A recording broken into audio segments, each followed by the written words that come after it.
Here a few days ago, I woke up and on my mind, and he spoke directly to my spirit and said, I am in covenant with you. What a way to start today. What a way to start today. Thinking that I am in covenant with the God that created the universe. And he loves me. He just kind of encourages me along my way. And when I even know I need encouraged, he encourages me. There's a little thing that I have. It's called, But That Was Friday. Sundays are coming. When the Lord went through his time of trouble, that was Friday. Sundays are coming. As I speak this morning, think along those lines about yourselves. From 2008 to right now, I've been estranged from two of my three sons, from their families, from grandkids. From the end of 2008 to 2009, my wife and I had to move 4 times in 6 months. We have a lot of furniture. I mean, it isn't just like pick up a handbag and leave. We moved 4 times in 6 months. We were evicted 2 of those times for reasons that should not have happened. But that was Friday. Yeah. Sundays are coming. Yeah.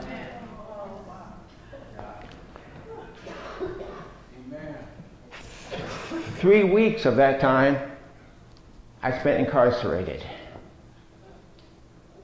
But that was Friday. Yeah. Sundays are coming. Yeah. Yeah. I briefly thought about stepping in front of a truck. But that was Friday. Sundays are coming. Yeah.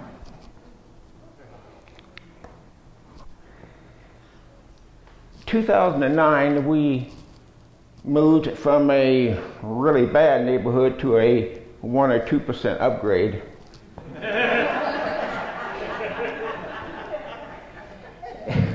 And a mailman just wanted to keep talking to a total stranger, but he was our mailman. So I thought he's kind of forward. He just kept on trying to build a friendship. And whenever somebody tries to build a friendship with me, I'm like this. Why?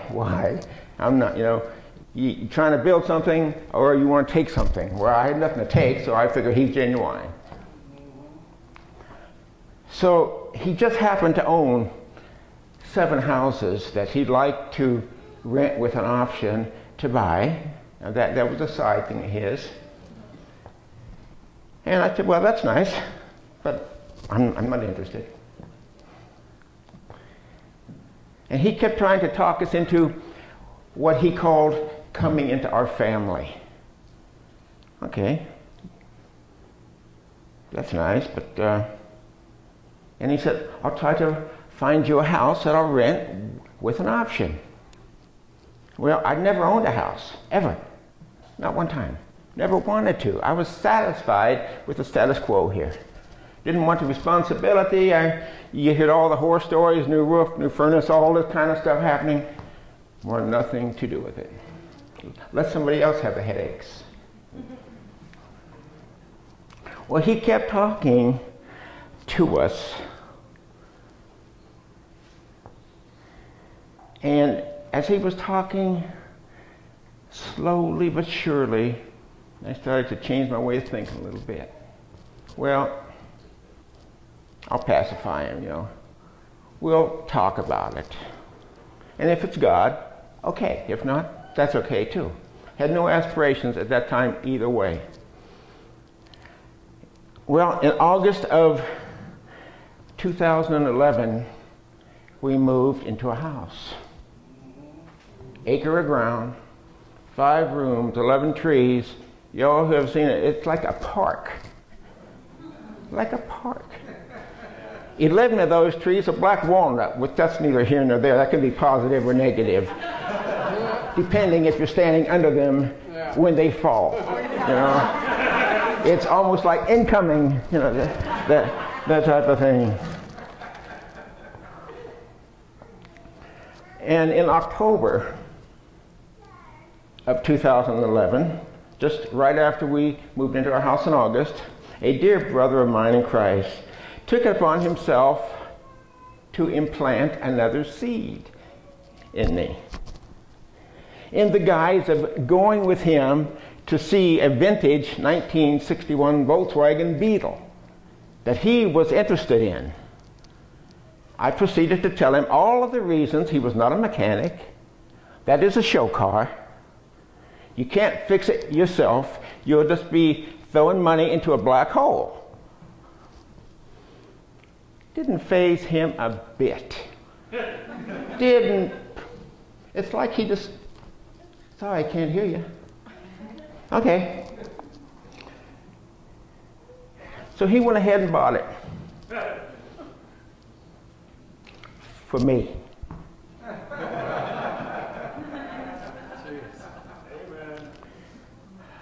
He didn't know that I loved VWs. I had 2 of them in my life. Didn't know a thing. Altogether, up to now, this brother has spent $12,000 of his own money on that car. And he said, it's a gift. Some of you who know me, you know, we don't quote unquote have money to spend, you know, go out and eat and all this kind of stuff. It just isn't us. On food stamps, the whole bit.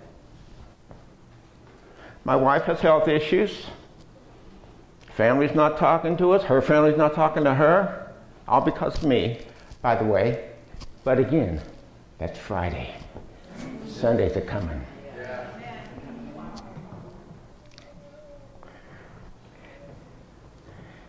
After giving up my way of thinking, after giving up my way of thinking, after giving up my way of thinking, I started to understand the grace of God. I don't know how, except 16 months ago, I was taking my dog outside, and in Ephesians, I believe it's 3, talks about knowing the love of God, which passes all understanding. Well, how can you know if it passes it? Well, it means to experience the love of God. I was taking my dog outside like I do all the time. Now, the neighborhood we lived in was, let's say, questionable to say the least. A couple people were murdered a half a block away, you know, gangs all over. We could sit outside and watch, almost like McDonald's, a guy sitting on a corner, cars pulling up, him handing him a package, him handing him money. We could watch this stuff.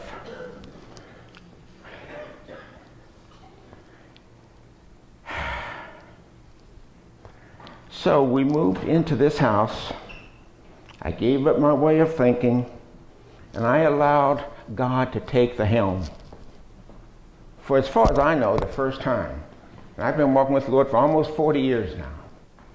Done pastored churches, the whole bit. Not preached on the grace of God, preached on the love of God. Never experienced either one of them that I knew. But it's in the Word, so I'll preach it. It's much different to experience it and walk in it, guys. Much different than to talk about it. Amen.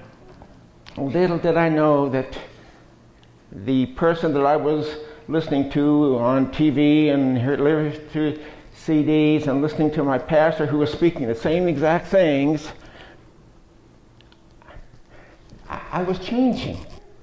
That's all I can say. I was changing inside, and it was effortlessly. I didn't even know I was changing. I didn't even think I had to be changed. Of course, if you'd asked my wife, she'd have told you a whole nother story. But that was Friday. Sundays are coming. January 3rd of this year, We bought the house I didn't want. And I wanted to buy it.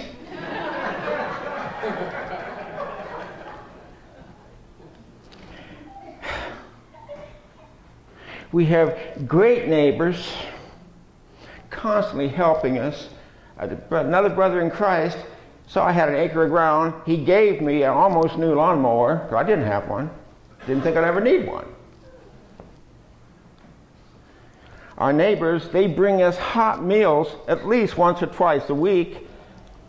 We qualify for something that we get 7 days a week. We get home delivered meals 7 days a week, free.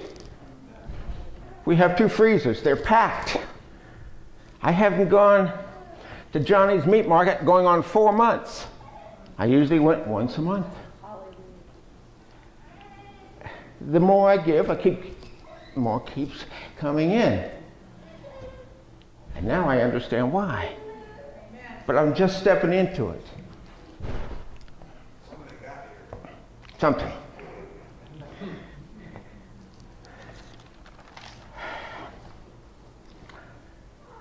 Somehow, this guy that I bought the house from, we're really tight friends now. He just comes over just to talk. He's a Catholic man, and he just looks at me and shakes his head. He's given me enough chain link fencing to do our whole acre of ground. Didn't have to pay nothing. He said, here, I know this can help you. I've had people offer to come put the fencing up. And I didn't even ask them. Somehow, my wife and I qualified for the weatherization program. So they sent out an inspector. He came, he looked at our house. He has a little thing, he could, like X-ray vision. He could point it to the walls and they could tell if it needed insulation. He could see right through the walls. I said, that's the first time I've ever experienced what Superman did. It was really cool. We have an add-on porch about 11 by 17, had no insulation whatsoever. And he showed me, had no insulation. So then after he went through the whole house, he says, well, normally it takes from 2 to 4 weeks, and our furnace team will call, make an appointment, come out, and start to do the work. See, we're going to get a whole new furnace, a whole new heating system. And he says, so that's supposed to take 2 to 4 weeks. He says, but I can't remember ever this happening. They'll be here within an hour. He says, they have nothing planned for today.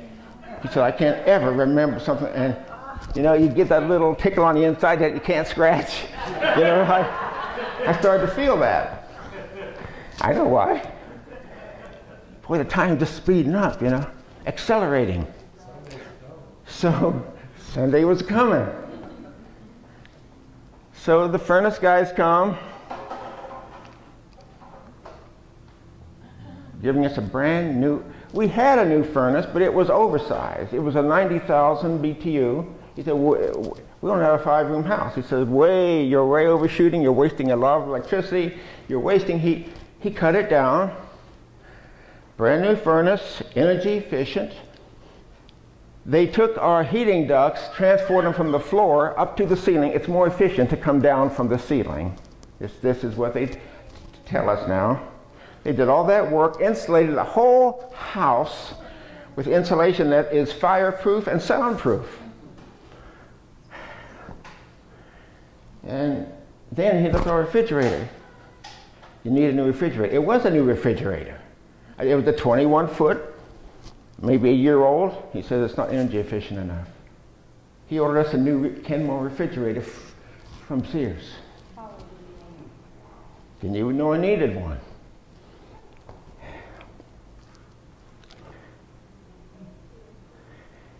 We got a new water heater, brand new water heater, a new electrical box outside that would cost $1,000. All of that at the same time. It's just happening. I'm not even praying about this stuff, and it is happening.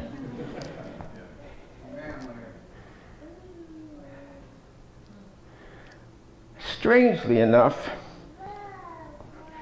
our food stamps last January were at $215 a month. Well, my wife and I combined, we got a $41 increase in Social Security.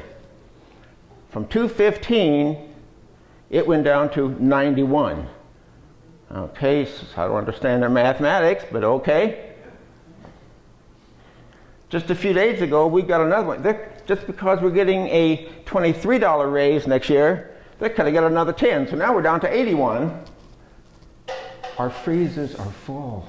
Refrigerators are full. When this last one came last week, I looked at it, and my wife looked at me, and I just started laughing. And I just took it and threw it in the garbage. Okay. The government is not our supply. Dear God, it's not our supply.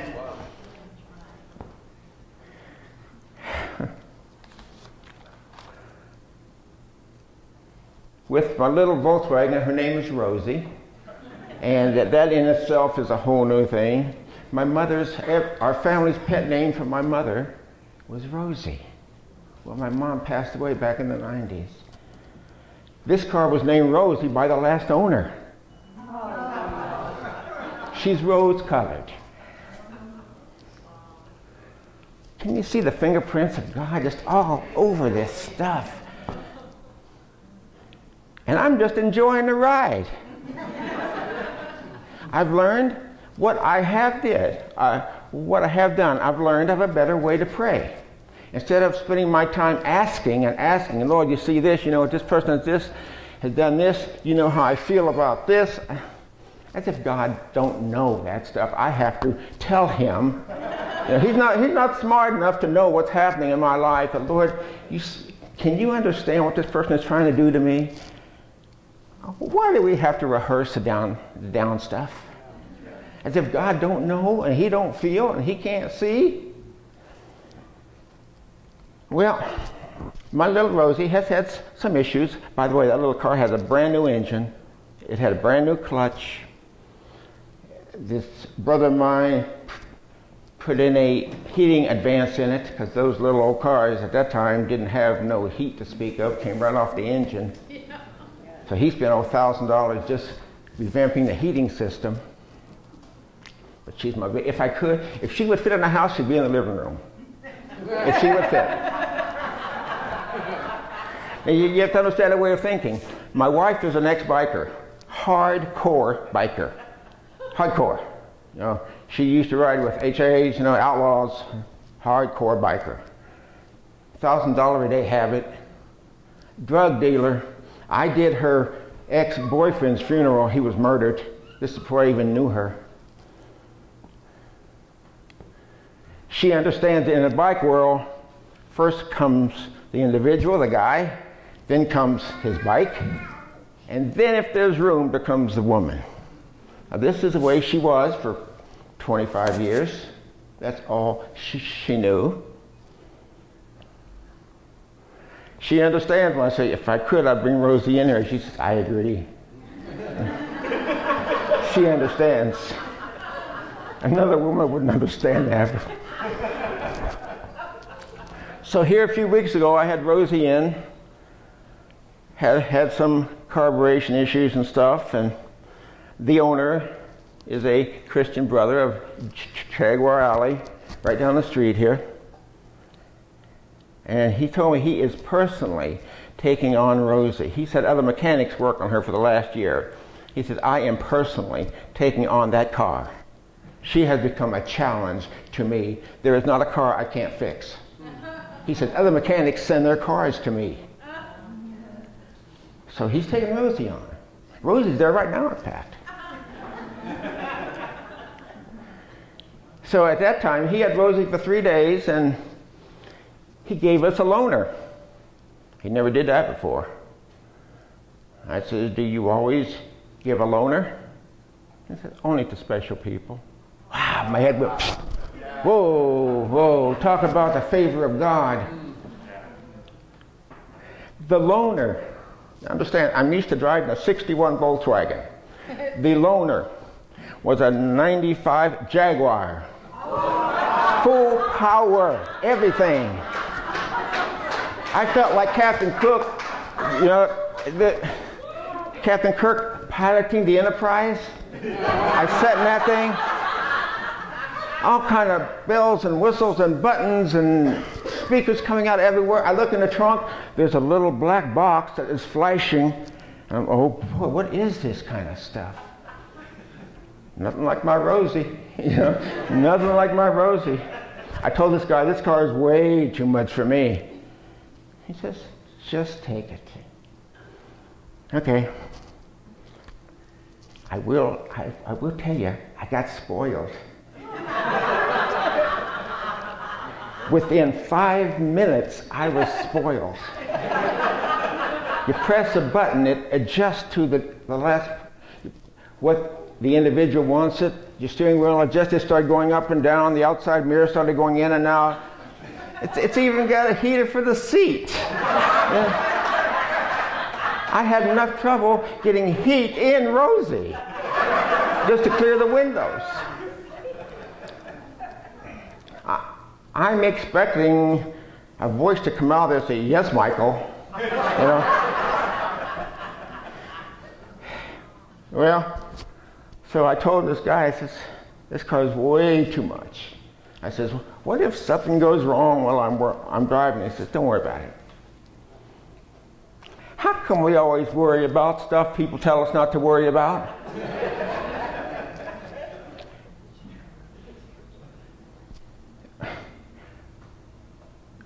When God told the people, don't worry, what's the first thing they did? They worried and complained. Oh, I wish we was back in Egypt. This is better than this. Don't worry. How come it came to this point right now? Clear to the New Testament, we still do what God tells us not to do. Don't worry. I'll take care of it. Call it human nature. Call it whatever you want to, but we're supposed to have a new nature, as far as I see the word. But the residue of that old one just keeps, I'm still here, I'm still here. So put it to death. I'm learning that, guys. I'm just now learning. I haven't arrived, but I've left the station.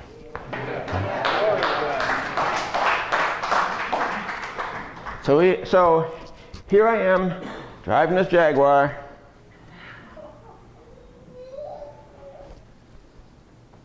I now own the Jaguar.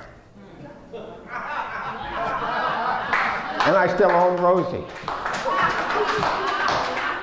This guy has got 70,000 miles on it.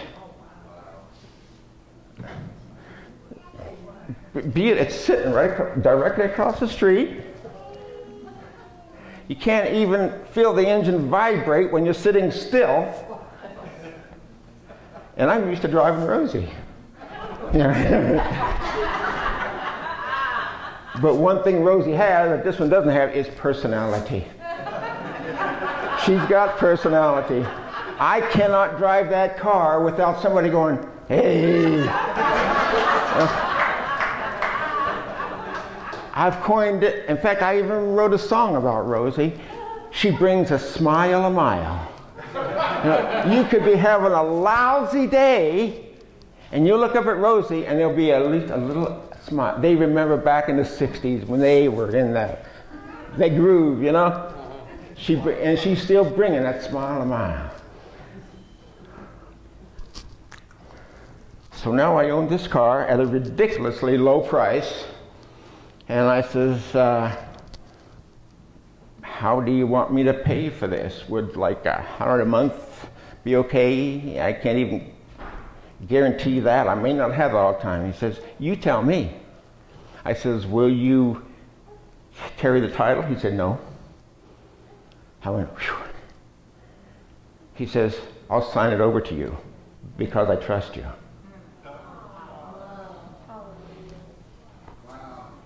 He says, but I won't carry no title. But what if something happens? He says, I'm a Jaguar mechanic.